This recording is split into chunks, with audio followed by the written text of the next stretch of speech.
Jésus-Christ selon Saint Jean.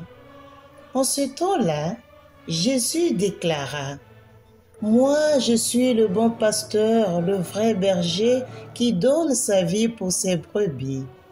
Le berger mercenaire n'est pas le pasteur. Les brebis ne sont pas à lui. S'il voit venir le loup, il abandonne les brebis et s'enfuit. Le loup s'en empare et les disperse. Ce berger n'est qu'un mercenaire et les brebis ne comptent pas vraiment pour lui. Moi, je suis le bon pasteur. Je connais mes brebis et mes brebis me connaissent. Comme le Père me connaît et que je connais le Père, et je donne ma vie pour mes brebis. J'ai encore d'autres brebis qui ne sont pas de cet enclos. Celles-là aussi, il faut que je les conduise. Elles écouteront ma voix. Il y aura un seul troupeau et un seul pasteur. Voici pourquoi le Père m'aime, parce que je donne ma vie pour la recevoir de nouveau. Nul ne peut me l'enlever. Je la donne de moi-même. J'ai le pouvoir de la donner, j'ai aussi le pouvoir de la recevoir de nouveau. Voilà le commandement que j'ai reçu de mon Père. Acclamons la parole de Dieu. Louange à toi, Seigneur Jésus.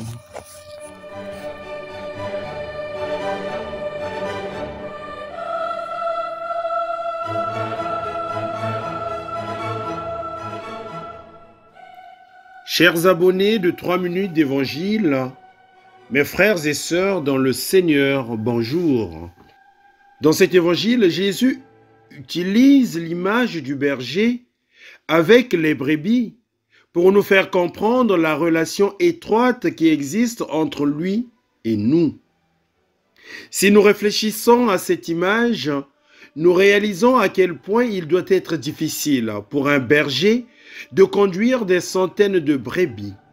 Pourtant, il réussit. Quel est le secret? Le secret réside dans le fait que le berger connaît ses brebis une à une, vit en symbiose avec elles, prend soin d'elles dès leur venue au monde. Et les brebis obéissent à l'appel du maître parce qu'elles reconnaissent la voix, c'est-à-dire qu'elles reconnaissent dans cette voix une correspondance d'amour et de protection, et donc elles font confiance.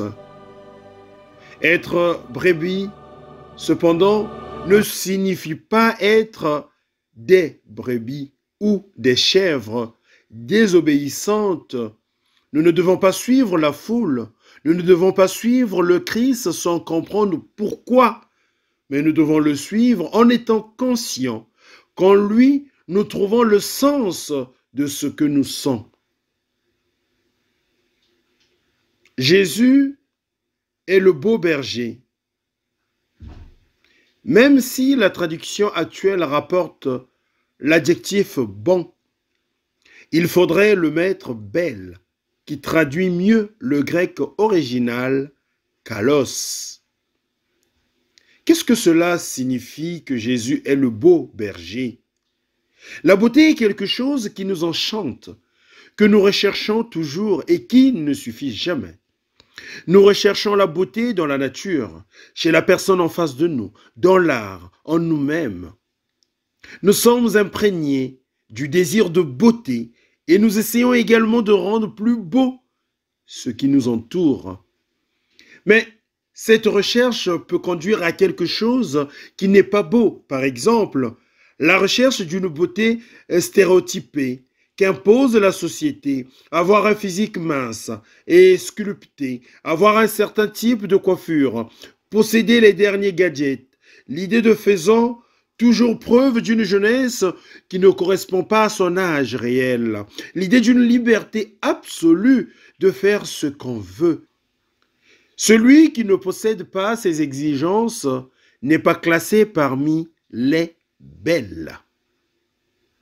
Mais ce sont des beautés fictives, Ce sont les soi-disant mercenaires dont parle Jésus dans l'Évangile.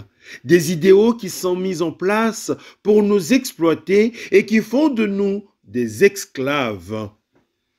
La beauté de Jésus est une beauté qui appelle à la liberté, qui dépasse notre désir, qui nous comble et nous permet de reconnaître dans la vie du beau berger la vie la plus noble et la plus belle qui puisse être pour un être humain. Nous sommes, chers frères et sœurs, l'image et la ressemblance de Dieu.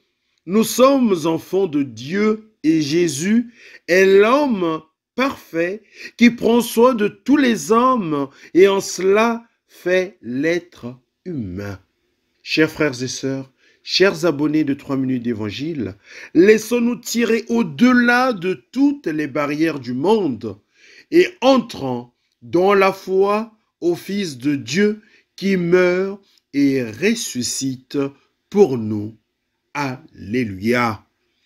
À tous et à toutes, bon dimanche et que le Seigneur soit avec vous.